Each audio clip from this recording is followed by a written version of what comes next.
আর যার মনের মধ্যে সততা আছে, আল্লাহ পাক কোনো না কোনো দিন ইনশাআল্লাহ তাকে হেদায়েত দিবে। মনের বিষয়টা আল্লাহ ছাড়া কেউ জানে না। আপনি দেখতে পারেন সমাজে অনেকে দাড়ি, টুপি, পাগড়ি, জুব্বা সব লাগিয়ে ঘুরছে, তো বিশ্বাস করেন তাদের মনটা এমনও হতে পারে যে জানোয়ারের চেয়েও কুৎসিত, এমনও হতে পারে। আবার আপনি দেখবেন সমাজে এমন অনেক মানুষ ঘুরছে যারা হয়তো অনেক পাপে লিপ্ত মনে হচ্ছে, মনের মধ্যে সততা আছে। এমন অনেক মানুষকে আমরা দেখেছি যে ড্রাগ অ্যাডিক্টেড ছিল, মিউজিক করেছে, হারাম সম্পর্কের মধ্যে ছিল, নামাজ ঠিক মতো পড়ে নাই, কিন্তু যখনই আল্লাহর কথা আলোচনা হতো দেখতাম সে খুবই শান্তভাবে মন থেকে কথা শুনছে। কথা শুনতে শুনতে শুনতে একদিন মাশাআল্লাহ এখন দেখবেন যে চিল্লা দিয়ে বেড়াচ্ছে বিভিন্ন মসজিদে।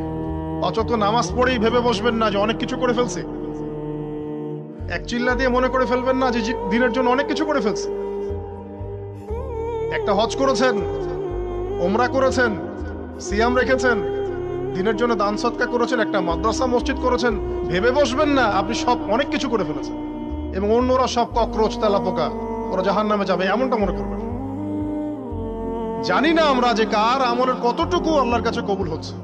এক ব্যক্তি এত পাপ করেছে যে শেষে মৃত্যুর সময় সে সন্তানদেরকে ডাকছে, ডেকে বলছে যে আমি যখন মারা যাব আমার লাশটাকে তোমরা কবর দিও না, যদি আল্লাহ পাক আমাকে ধরতে পারেন তাহলে খবর আছে আমার। কি করতে হবে?